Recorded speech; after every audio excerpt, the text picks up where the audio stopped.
बोलो जयकारा बोल मेरे श्री गुरु महाराज की जय। श्री परमहंस दयाले जी महाराज की जय। सर्वप्रथम हम अपने दादा गुरुदेव जी के श्री चरण कमलों में लाखों करोड़ों बार दंडवत प्रणाम करते हैं। सभी परमहंसों के चरणों में भी दंडवत प्रणाम करते हैं। और हम श्रवण करने जा रहे हैं पंचम पातशाह सतगुरुदेव भगवान जी का जीवन चरित्र अमर ज्योति दर्शन। और पहले श्री परमहंस दयाल दादा गुरु महाराज जी को प्रणाम करके आशीष लेते हैं। सभी बड़े प्रेम से प्रणाम करेंगे और सभी परमहंसों का भी आशीर्वाद प्राप्त करेंगे। मेरे दादा गुरु महाराज तुमको लाखों प्रणाम, तुमको लाखों प्रणाम, कोटि कोटि प्रणाम, कोटि कोटि प्रणाम। मेरी बिगड़ी बनाने वाले तुमको लाखों प्रणाम, तुमको लाखों प्रणाम, कोटि कोटि प्रणाम। मेरे दादा गुरुदेव प्यारे तुमको लाखों प्रणाम, तुमको लाखों प्रणाम, कोटि कोटि प्रणाम।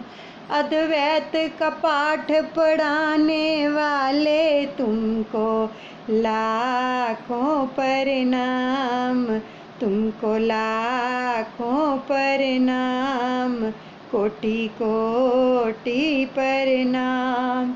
मेरे हापू बाबा जी तुमको लाखों प्रणाम, तुमको लाखों प्रणाम।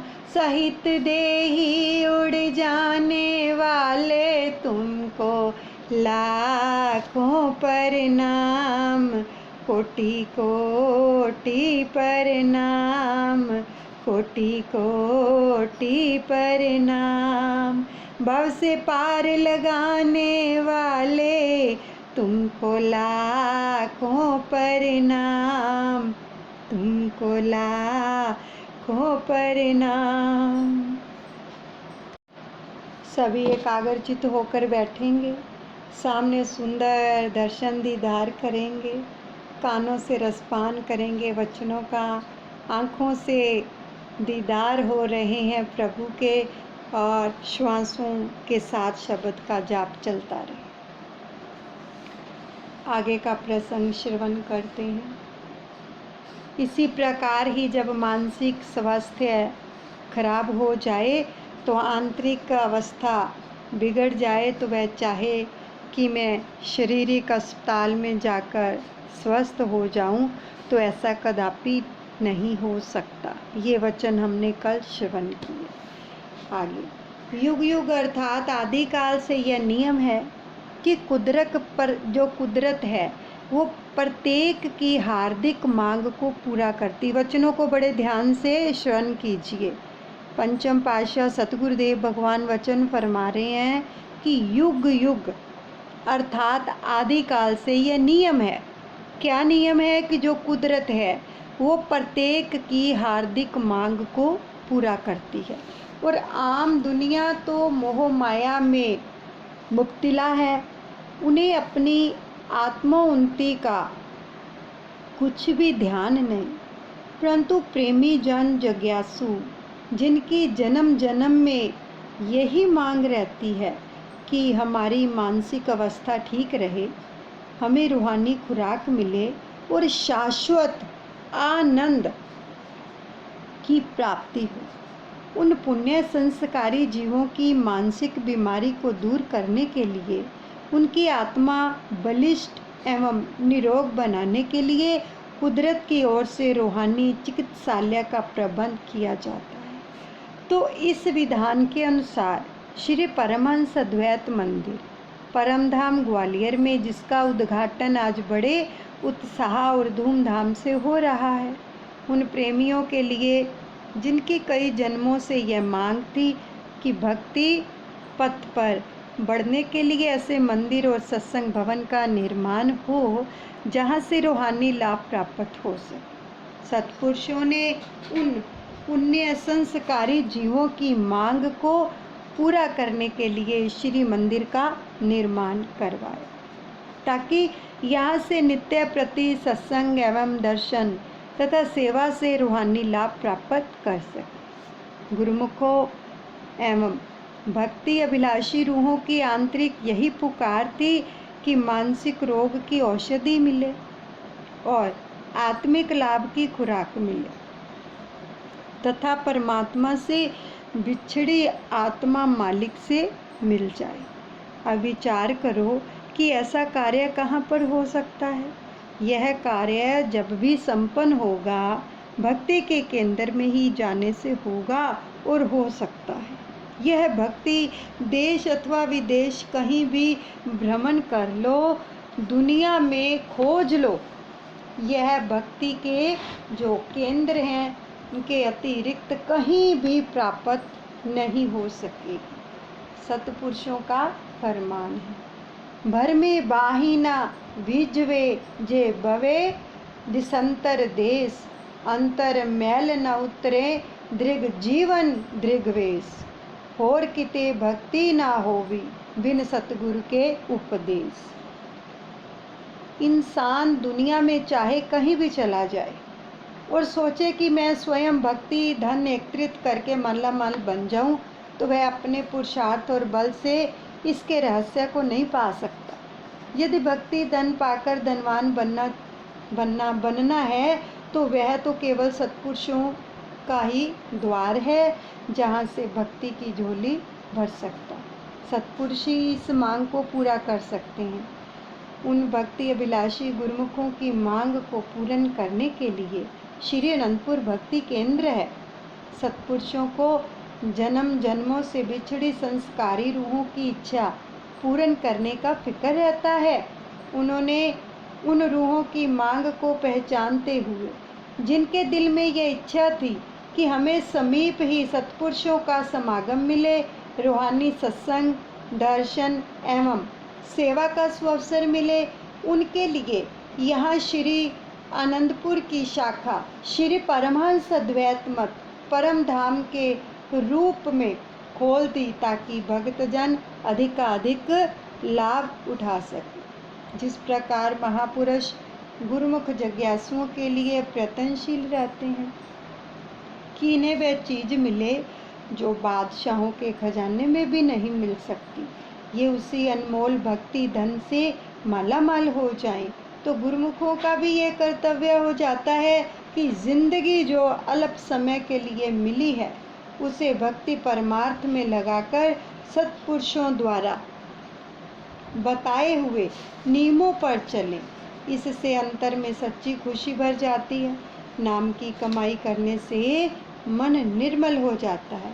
अतः आरती पूजा सेवा सत्संग व दर्शन से लाभ उठाकर परमार्थ की ओर अग्रसर होते हुए दुनिया में एक आदर्श बन जाए, जिससे मानव जीवन सार्थक हो जाए। श्री मंदिर जी के समीप ही श्री दर्शन एवं सत्संग हेतु एक विशाल हॉल का निर्माण कार्य भी साथ साथ चलता रहा और लगभग इसके निर्माण के साथ ही पूरा हो गया। पुनः इस सत्संग भवन का उद्घाटन करते हुए आपने अपने अनमोल वचनों में फरमाया, क्या फरमाया? गुरुमुखों, समय तेज रफ्तार से बीता जा रहा है। कुछ निर्धारित समय ही इंसान को अपना काम करने के लिए मिला है। समझ आ रहा है ना तेजी से? हमारा कितना समय निकल गया, पता है आगे एक समय हमारे पास कितना है? कुछ नहीं पता।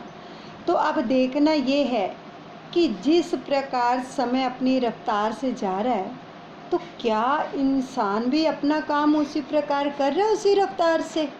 हम कर रहे हैं क्या? जितनी तेज़ी से समय निकल गया, हमारा बचपन निकल गया, जवानी निकल गई, अब किस कगार में हम खड़े हैं। कितनी तेज़ी से निकल गया ये सब। क्या उतनी तेज़ी से हमने भजन सिमरन को पकड़ा? अगर इस बात पर ध्यान ना दिया और समय हाथ से निकल गया तो फिर पछताना पड़ेगा।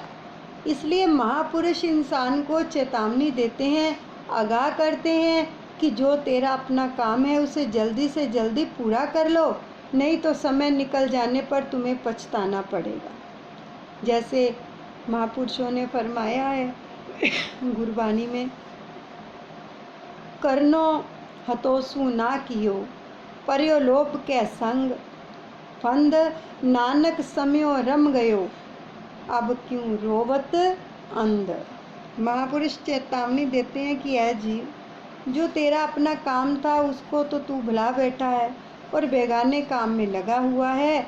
तू इतना लोभ और मोह माया के अधीन हो चुका है कि कुदरत की तरफ से तुझे गिनती के श्वास मिले हैं।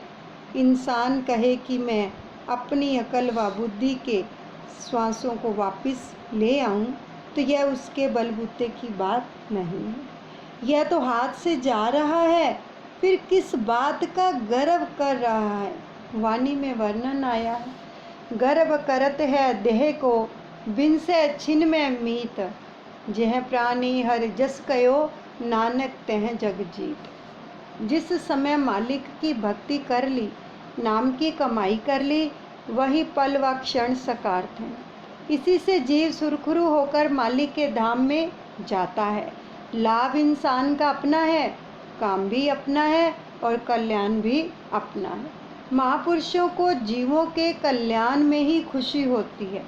महापुरुषों को हर समय जीव के फायदे का ही ख्याल होता है। फिर जीव का अपना क्या फर्ज हो जाता है कि वह थोड़े से समय में ही अपना काम कर लेवे। महापुरुषों की जितनी रचना होती है, यह सब जीव के कल्याण के लिए होती है, ताकि जीव अपने मकसद को भली भांति पूरा कर सके, और यही काम सबसे जरूरी है। इंसान संसार के जिन कार्यों को जरूरी समझता है तो वे सब तो दरअसल बेगाने हैं, और जीव ने दिन रात मेहनत करके क्या है, धन कमाया है, महल माड़ियाँ बनाई, रिश्ते नाते जोड़े, तो क्या अंत में ये सब उसके साथ जाएंगे। अब विचार करो कि जिनको इकट्ठा करने में दिन रात लगा दिया, वे भी साथ ना गए, बल्कि जाते समय दुख ही दे गए। महापुरुष फरमाते हैं कि एक माली का भजन ही अपनी सच्ची कमाई है, सच्ची वस्तु है। सच्चे शब्द की कमाई करके, भजन करके अपनी मानुष देह का पूरा पूरा लाभ उठाकर अपना लोक और परलोक संवार लो। सब संगत इस दिव्य दृश्य एवं महापुरुषों के सत्संग प्रवचना अमृत का पान कर कृत्य कृत्य होकर सत्पुरुषों के महान उपकारों का गायन करने लगे। श्री परमहंस द्वैत मंदिर के आसपास तथा मार्ग में बने हुए बगीचों के फूलों की महक स्वयं में भी मन मस्तिष्क में सुगंधित भर देती है। अब उस सुगंधित वातावरण में श्री परमहंस महान विभूतियों का दर्शन ध्यान करते हुए श्री आरती पूजा में सुरती आत्म विभोर होकर आंतरिक आह्लाद में झूमने लगती है। शांत एकांत स्थान में ऐसा लगता है मानो आत्मा दिव्य लोक में विचरण कर रही है। संसारी जीवों के लिए यह आत्मिक आनंद पाने का सर्वोच्च ठिकाना बन गया है। महापुरुषों के कीर्ति स्तंभ महिमा का यशोगान अमर अटल व शाश्वत है। श्री सतगुरुदेव जी महाराज जी का परम धाम में केवल 2 दिन का ही सत्संग आयोजन होता है, और उन्हीं 2 दिनों में दिल्ली, पंजाब, हरियाणा एवं यूपी प्रांतों के कई नगरों से गुरुमुख जन यहाँ आकर श्री दर्शनों का लाभ प्राप्त करते हैं।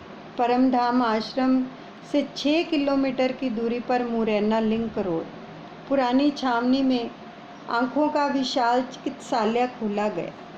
इसका उद्घाटन आपने 11 सितंबर 2009 को किया एवं इसका नाम श्री अनंतपुर ट्रस्ट धर्मार्थ चिकित्सालय रखा। इस चिकित्सालय में आँखों के रोगियों के अतिरिक्त अन्य रोगियों की भी चिकित्सा की जाती है। इस चिकित्सालय के शुभ मुहूर्त के समय आपने यह वचन फरमाए, बड़े ध्यान से श्रवण कीजिए कि यह जो अस्पताल बन गया है,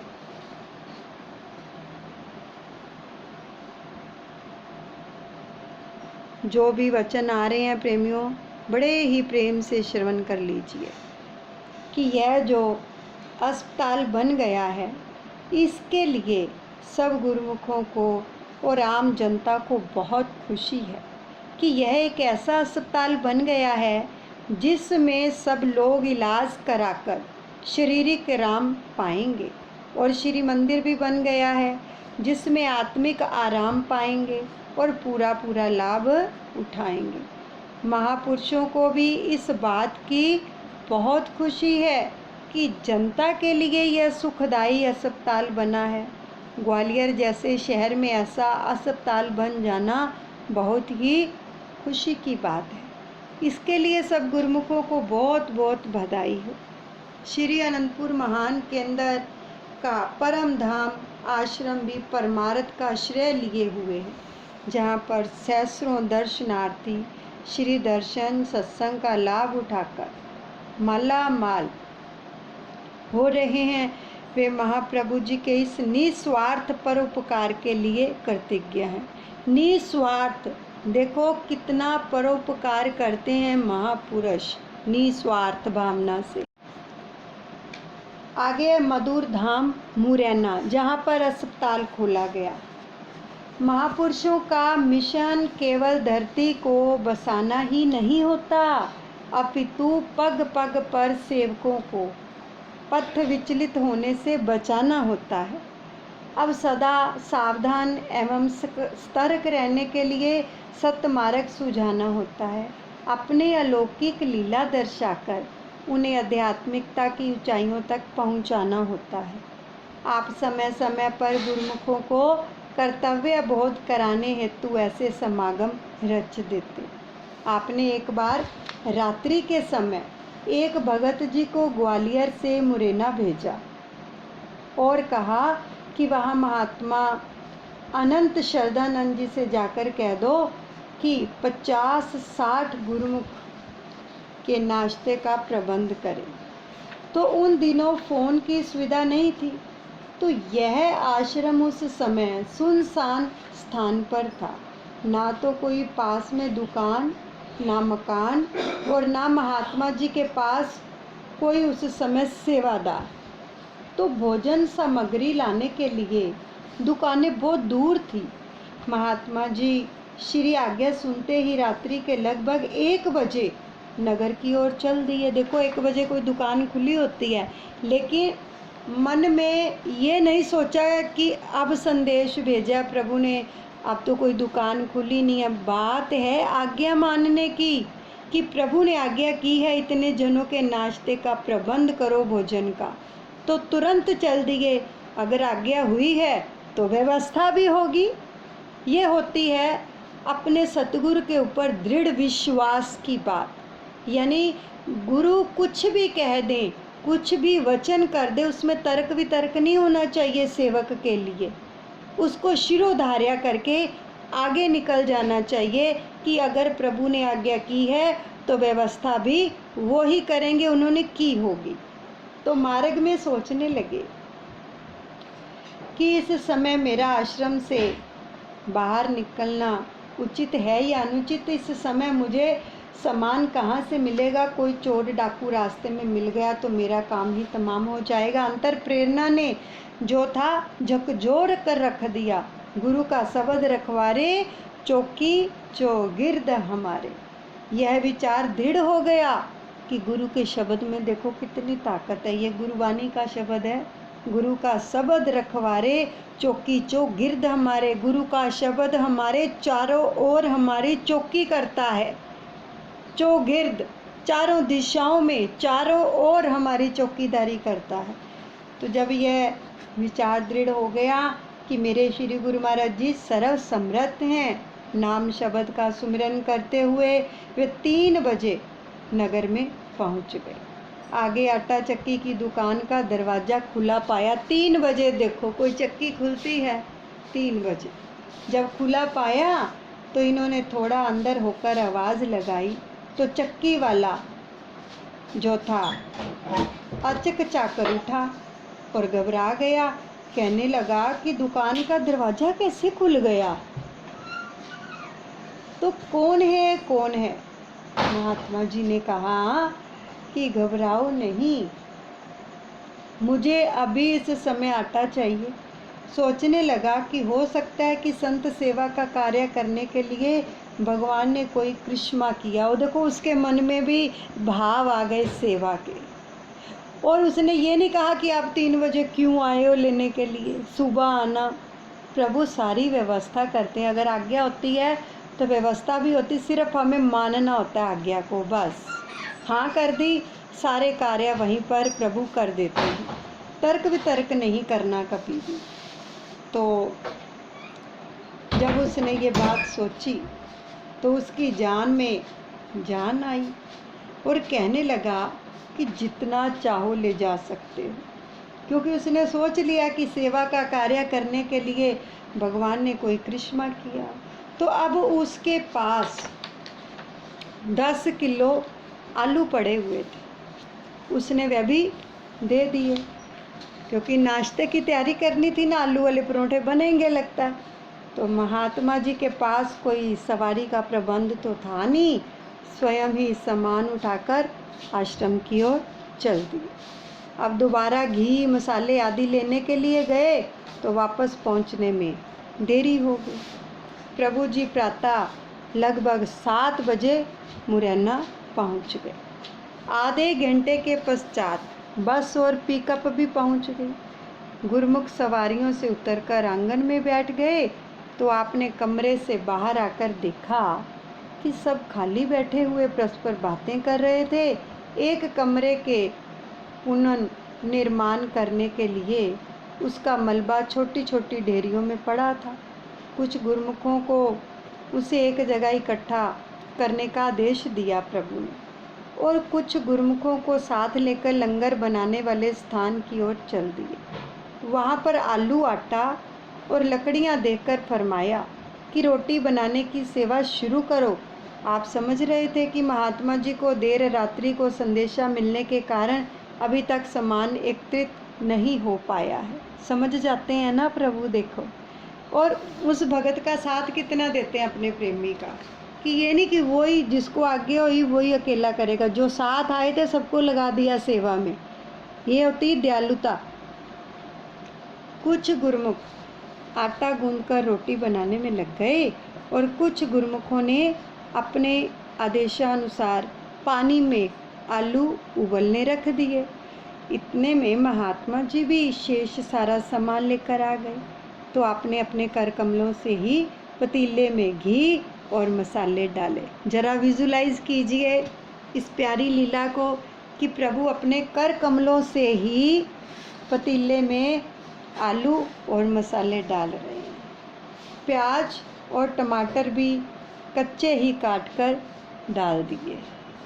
अब महात्मा जी ने दंडवत कर क्षमा मांगी और विनय की कि आज तो सब्जी का कोई स्वाद ही नहीं होगा, क्योंकि मसाला बनाए बिना सब कुछ कच्चा ही डाल दिया है।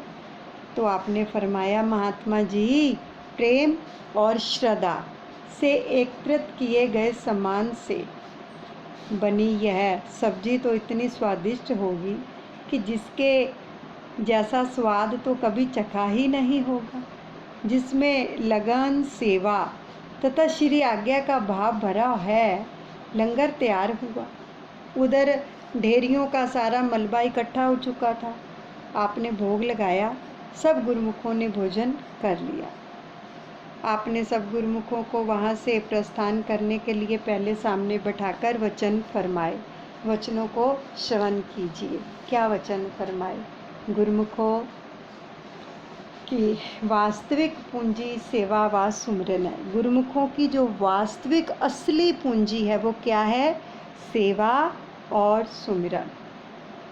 गुरुमुख जहाँ भी जाते हैं समय को व्यर्थ नहीं गंवाते।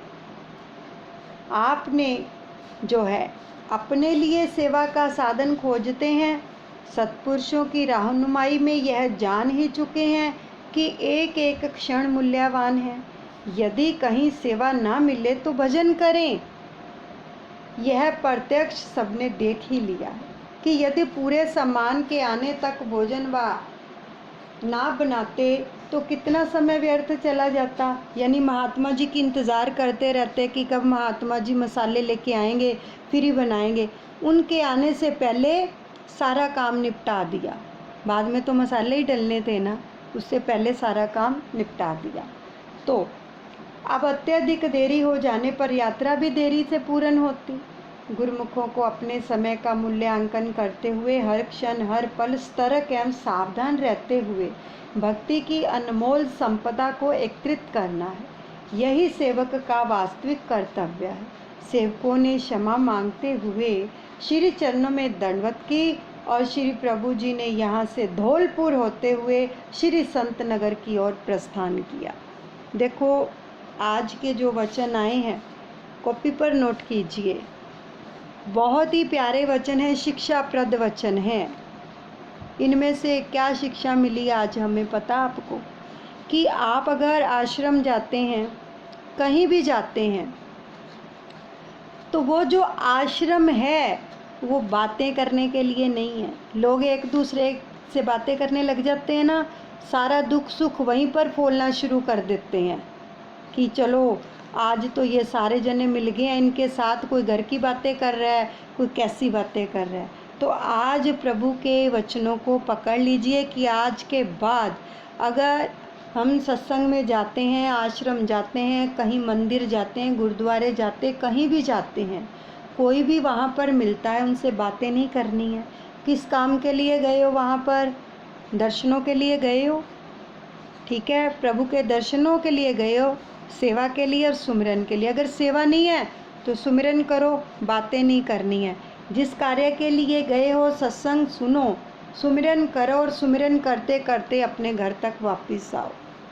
तो हमारा समय जो है एक एक श्वास लेखे में जाएगा। यानी फालतू की बातें करने के लिए प्रभु ने मना किया। देखो जब प्रभु बाहर आए उन्होंने देखा कि महात्मा जी तो गए हुए हैं सामान लेने के लिए, लेकिन सभी लोग आपस में बातें कर रहे हैं। तो उन्होंने सबको बुलाया और सबको सेवा पर लगा दिया। बातों से उनको विमुख करके किधर लगा दिया? सेवा में और सुमिरन में। तो ये कितना शिक्षाप्रद है हमारे लिए।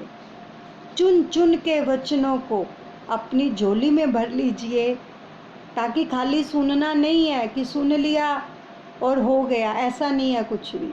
अगर इनमें जो वचन आ रहे हैं, ये देखो जो भी हम वचनों का रसपान करें, समझो सतगुरुदेव भगवान जी खुद फरमाए हैं ये वचन।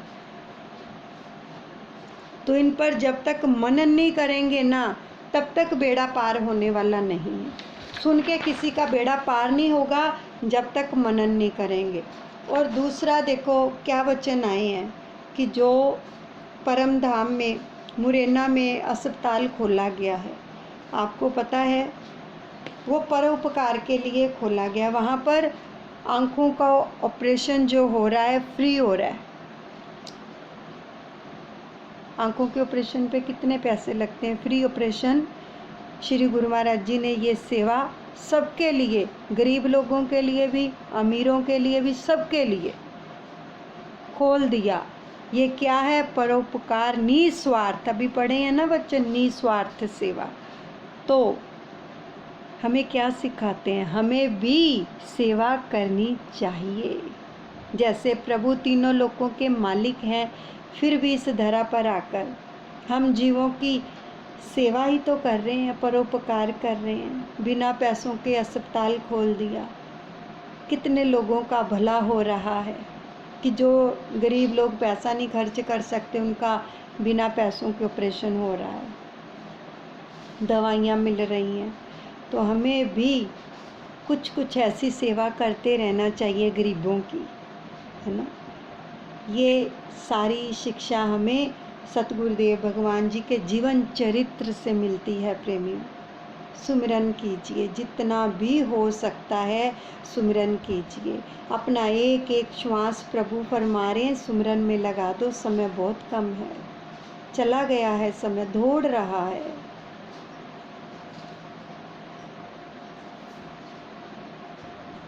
इतनी तेजी से दौड़ रहा है कि हाथ नहीं आएगा फिर दोबारा।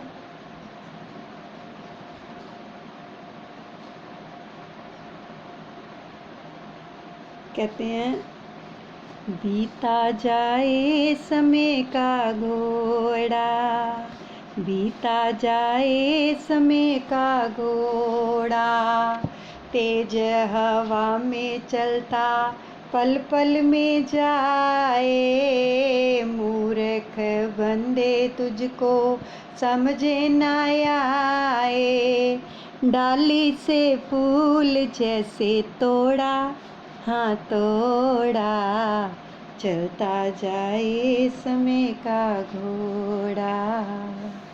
यहीं पर सत्संग को विश्राम देते हैं और अपने दादा गुरु महाराज जी के चरणों में समर्पण करते हैं। अनुचित क्षमा करें। बोलो जयकारा बोल मेरे श्री गुरु महाराज की जय।